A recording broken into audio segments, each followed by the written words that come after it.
పూర్వ ముఖ్యమంత్రి వైఎస్ జగన్మోహన్ రెడ్డి గారు ఒక భక్తునిగా దేవదేవ దర్శనానికి వస్తున్న సమయంలో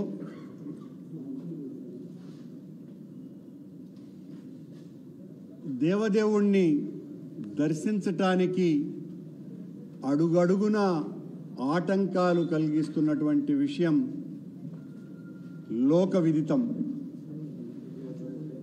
ఆయన కొండకు వస్తున్నారు అని అంటే చంద్రబాబు ప్రభుభక్తి పరాయణులైనటువంటి పోలీసు శాఖ వారు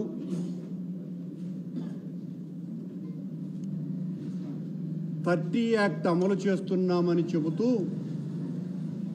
ఎక్కడికక్కడ మా పార్టీ నాయకులను కార్యకర్తలని భయభ్రాంతులకు గురి చేస్తూ భయపెడుతూ మీరు ఇళ్ల నుంచి బయటికి రాకూడదు అని మౌఖిక ఆదేశాలు ఇవ్వటమే కాకుండా నోటీసులు సర్వ్ చేయటం జరిగింది. మొత్తం రాయలసీమ అంతా కూడా మా పార్టీకి సంబంధించినటువంటి నాయకులను, మాజీ శాసనసభ్యులని, శాసన మండలి సభ్యులని, మంత్రులను, మాజీ మంత్రులను వీళ్ళనందరినీ కూడా హౌస్ అరెస్టులు కూడా చేయటం జరిగింది. చంద్రబాబు గారి ప్రభుత్వానికి జగన్మోహన్ రెడ్డి గారిని చూస్తే ఎంత భయమో దీన్ని బట్టి చూస్తే అర్థమవుతుంది. జగన్మోహన్ రెడ్డి గారు నిన్న మా పార్టీ ప్రకటన కూడా ఇచ్చింది.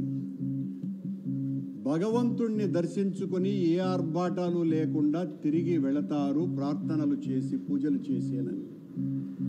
మేమెక్కడా మరొక రకంగా తద్విరుద్ధంగా ప్రవర్తిస్తామని లేదా మా పార్టీ క్యాడర్నందరినీ కూడా గుమికూడమని అధికారికంగానో గ్రూపుల ద్వారానో మౌఖికంగానో చెప్పటం కానీ ఎక్కడా చెయ్యల. కానీ మాకు ఇచ్చినటువంటి నోటీసులలో మీరు 10,000 మందిని సమీకరిస్తున్నారు, సమీకరించటం శాంతి భద్రతలకు విఘ్నం కనుక ఎట్టి పరిస్థితుల్లోనూ మిమ్మల్ని కట్టడి చేస్తున్నాము. ర్యాలీలు, బహిరంగ సమావేశాలు మీకు భయం కాబట్టి మీరు నిషేధించుకోండి. కానీ స్వామివారి దర్శనానికి ఒక పూర్వ ముఖ్యమంత్రి వస్తూ ఉంటే, స్వామివారి పట్ల అనన్య భక్తి విశ్వాసాలు కలిగినటువంటి ఒక పూర్వ ముఖ్యమంత్రి స్వామివారి పట్ల భక్తిని చాటుకోవటానికి వస్తూ ఉంటే భయపడిపోయినటువంటి ప్రభుత్వం చేస్తున్నటువంటి నిర్వాకం ఇది. హైందవ సంఘాన్ని హింస పెడుతున్నటువంటి కలుషాత్ములు, కళంకితులు ఈ రోజున జగన్మోహన్ రెడ్డి గారి మీద అత్యంత దారుణంగా, హేయంగా, నీచాతి నీచంగా ఆయన మీద దాడికి దిగితే ఆయన డిక్లరేషన్ ఇచ్చి దైవదర్శనానికి వెళ్ళాలి అని సూడో భగవంతుని పట్ల అంతంత మాత్రమే నమ్మకం ఉన్నటువంటి సూడో మనుషులు జగన్మోహన్ రెడ్డి గారిని కట్టడి చేయాలని మాట్లాడుతున్నారు. హిందుత్వం ఏం చెప్తుంది? భగవంతుని పట్ల భక్తితో ఎవ్వరు వచ్చినా, ప్రపంచవ్యాప్తంగా ఉన్నటువంటి గుళ్లకు ఎవ్వరు వచ్చినా సాదర స్వాగతం పలుకుతుంది భారతీయ సనాతన ధర్మం. ఆ ధర్మానికి విరుద్ధంగా ప్రవర్తించటమే కాకుండా 5 సంవత్సరాల పాటు ముఖ్యమంత్రిగా స్వామివారికి పట్టు వస్త్రాలనే బహూకరించినటువంటి ముఖ్యమంత్రిని అంతకు పూర్వం ఎన్నోసార్లు దైవ దర్శనానికి వచ్చినప్పుడు ఏ రకమైనటువంటి ఆటంకాలు కలుగకుండా దైవ దర్శనం చేసుకున్నటువంటి ఒక పార్టీ నాయకుణ్ణి ఈ రోజున తాము చేసినటువంటి ఒక కళంకిత పనికి డిఫెన్స్లో పడిపోయి దాని నుంచి ఎట్లా బయట రావాలో అర్థం కాకుండా మా నాయకుడు మా పార్టీ అధిష్టానము వీళ్ళు చేసినటువంటి పాపపు ప్రకటనలకి ప్రచారానికి మొత్తం దేవాలయాలలో అంతా కూడా రేపు ప్రార్థనలు చేయండి అని పిలిపిస్తే మా పార్టీ క్యాడర్ అంతా కూడా ఈ నియోజకవర్గం కాకుండా మిగతా అన్ని నియోజకవర్గాలలో కూడా రేపు ఆ పూజా కార్యక్రమాలలో ఉంటే వాళ్ళెవరూ మీరు బయటికి రాకూడదు అని వాళ్లను కట్టడి చేయటం ఏందో నాకు అర్థమే కావటం లేదు. మేము పూజలు చేయడానికి కూడా అర్హత లేదా వైఎస్ఆర్ కాంగ్రెస్ పార్టీ కార్యకర్తలకు నాయకులకు? ఎంతగా వణికిపోతున్నది ప్రభుత్వం. ఇంత దారుణమైనటువంటి పరిస్థితి ఈ రాష్ట్రంలో నెలకొని ఉన్నది.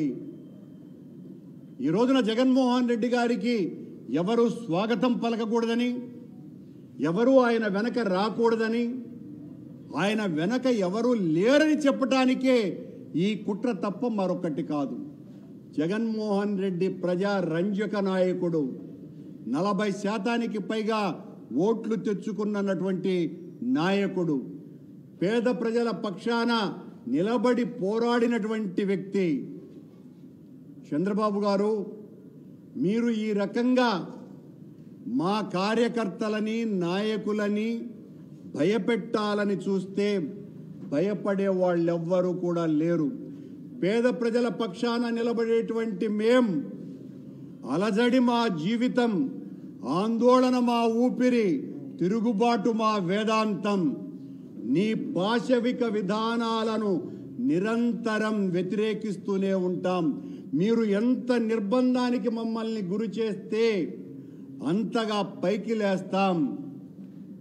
పైకి లేచి ప్రజా గొంతుకను వినిపించి మీ పాపపు పాలన మీద ఖచ్చితంగా ప్రజాభిప్రాయ సేకరణ చేసి ప్రజా ఆందోళనలు చేస్తామని తెలియజేస్తున్నాం.